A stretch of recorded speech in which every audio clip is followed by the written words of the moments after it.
Pro-marijuana activists, business owners, and politicians rallied on Saturday, promoting the legalization of recreational use, equity in the criminal justice system, expungement of criminal records, and advocating for control of what could become a lucrative, profit-making industry. And one elected official charged two of the most prominent health organizations in the world with practicing, quote, racist attitudes.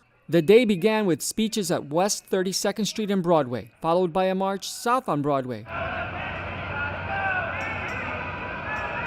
And then the main event at Union Square Park. Elected officials and organizers say they are focused on legislation. We've got to get the criminal justice system out of ruining the lives of thousands and thousands of New Yorkers year after year.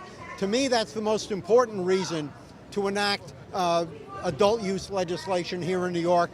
We're very close to getting that done. It's important as a social justice issue that the communities are not affected equitably when it comes to marijuana enforcement. They tried to decriminalize it, but it didn't work. I shared my story of, when I was in high school, just for a small amount of time, I sold a couple of nickel bags, dime bags, and if I had gotten caught, my whole life could have been differently. I might not be elected, I might not have gotten student loans that I needed, and so it has been damaging certain communities for a very long time. We hope to accomplish legalizing weed. We want to pass the MRTA, the Marijuana Regulation and Taxation Act, and the point of this event is to create public pressure on state legislators to do that. A report released earlier this month by the Manhattan District Attorney and their latest statistics show a sharp decrease in marijuana-related arrests and prosecutions. In the first 4 months of 2019, arraignments decreased each month by 98 to 99%. And as stated in the DA's report, they now, quote, decline to prosecute those who are arrested for smoking or possessing small amounts of marijuana in Manhattan. I asked Williams and Gottfried, a veteran legislator who has been in office since 1971, about the impact changing laws will have on teenagers and age restrictions for legal sales of marijuana. Well, I think the message is that New York law is hopefully going to say that this is something for adults. There are things like alcohol and tobacco where New York and every other state says, this is for adults, not for kids. I don't want to see the law ruining the lives of kids, and that's why, years ago we passed the decriminalization of possession of small amounts, but we shouldn't have people out selling marijuana to young people. And you do expect the law to specifically address age limits, right?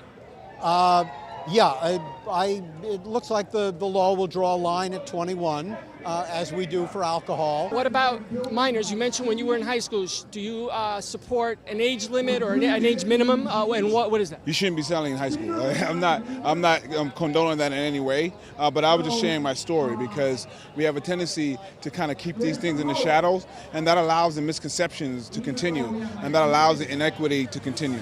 It's just like alcohol. So alcohol is legal. I would not encourage teenagers to drink alcohol, but when they do, and if they're caught and reprimanded, their lives aren't ruined forever. But marijuana has a different effect. And so what we just want is an equitable application of marijuana. The only way to do that is legalization. According to the National Institutes of Health, marijuana is detrimental to health in many ways, including long-term mental problems, chronic cough, and frequent respiratory infections. The Centers for Disease Control reports about 1 in 10 marijuana users will become addicted. For people who begin smoking before the age of 18, that number rises to 1 in 6. CDC also says marijuana use directly affects the brain, specifically the parts of the brain responsible for memory, learning, attention, decision-making, coordination, emotions, and reaction time. Well, there are any number of studies and documentation for year after year that marijuana is actually much less of a concern to anybody's health than alcohol or tobacco. There are a lot of things we let people consume, whether you're talking about beef jerky or a whole lot of other things that we know can kill you. Marijuana is not one of them. You would dispute the NIH and CDC and what they have to say about health effects of marijuana? I think I think that kind of material is heavily driven by politics, by some very old standing racist attitudes about marijuana, and wildly blown out of proportion. Darius News reached out to both CDC and NIH via email and by phone. As of the time this video was published, they have not replied. Business opportunity was also a significant theme at the rally. Speakers say they want a piece of the action, and they have the support of Williams. And so we should just legalize it. We should make it a reputable industry. But we also have to make sure we expunge the records of all the people who have been in touch with the criminal justice system. And those same communities should be the first in line to access the ability to sell. The 2018 Farm Bill significantly expanded the law to allow for the commercial production of industrial hemp, a less potent form of marijuana.